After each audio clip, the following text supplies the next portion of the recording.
transition politique significative marquée par l'élection présidentielle du 24 mars. Bassirou Diomaye Faye, candidat du parti PASTEF, a remporté l'élection dès le premier tour. Cependant, cette nouvelle ère politique est marquée par d'énormes manquements concernant la démocratie et les libertés. Les refus d'autorisation de manifester, 52 demandes. Exactement.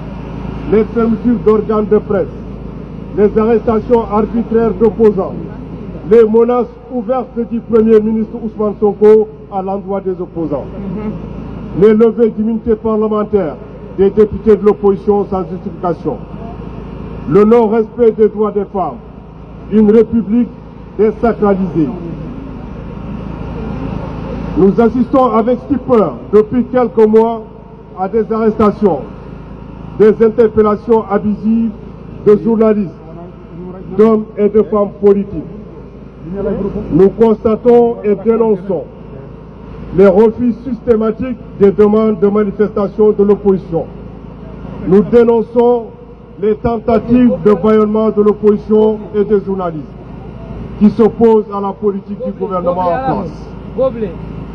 Monsieur Bougane Gueye Dany, membre de la coalition Sàmm Sa Kàddu, candidat aux élections législatives et un des membres fondateurs de la plateforme Athènes, a été auditionné le 2 octobre 2024 à la division spéciale de la cybersécurité, puis libéré après 24 heures de garde à vue. Tout cela laisse à penser à une tentative de musellement de l'opposition et une tendance à interdire toute critique politique portant sur les actes du gouvernement. Il est de même pour Madame Diégui Diop, responsable de la liste Takku Wallu Sénégal, qui a été convoquée dans les locaux de la DIC, division des investigations criminelles, le 1er octobre 2024 et a été reconvoquée lundi 7 octobre 2024. Des journalistes, activistes, hommes politiques, parmi lesquels M.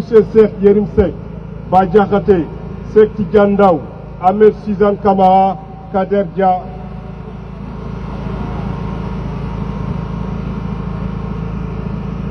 commissaire Keïta, Lat Dior ont été arrêtés, placés en garde à vue et ou incarcérés pour des propos tenus dans les médias ou pour des accusations à visée politique.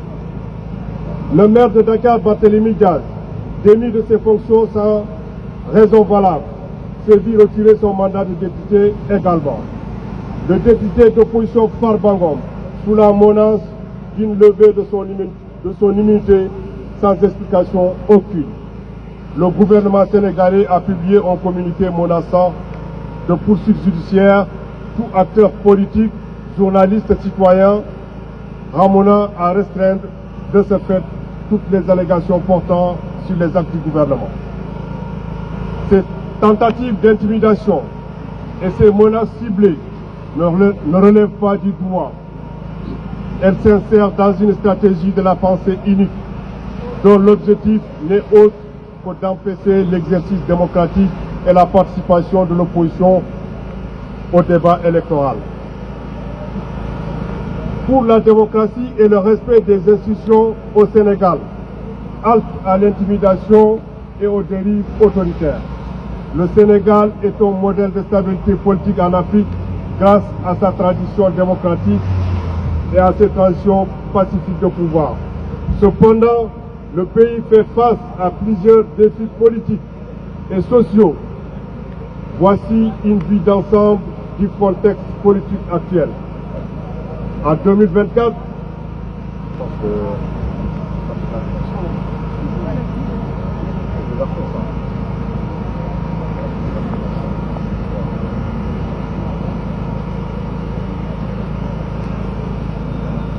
nous assistons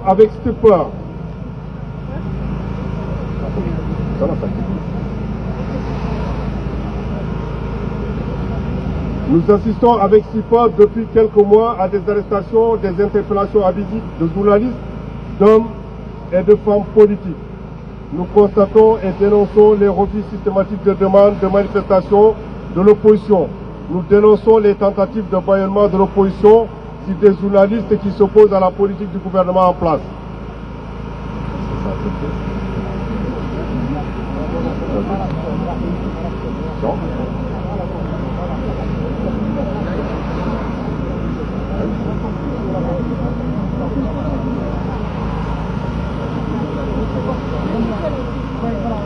Mais l'essentiel, il a été dit. Hein. Bah, voilà, je pense que l'essentiel a été dit. Ouais. Et pour le reste, c'est dire à l'Assemblée ici présente que la lutte, elle continue.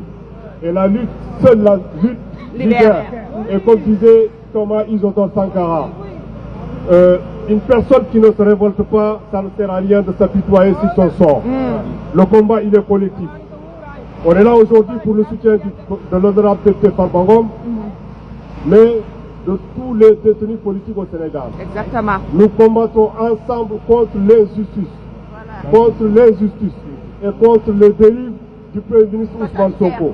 Nous sommes tous au courant que pendant la campagne pour les législatives, c'est lui-même en tant que Premier ministre à Agnam, dans la ville natale de Farba Ngom, qui a dit à Farba que Farba ne sera plus candidat et c'est la dernière fois qu'il fait campagne. Nous sommes tous au courant de cela. Et c'est lui-même, en tant que Premier ministre, qui a osé bomber sa poitrine en disant que je suis le Premier ministre, donc ce ministre-là, c'est moi qui les ai nommés. Et quand je demande à qu'ils fassent quelque chose, ils le feront sans problème. Donc, merci d'être venus. Merci à tous. Le combat continue et seule la lutte libère. Merci beaucoup. Merci beaucoup.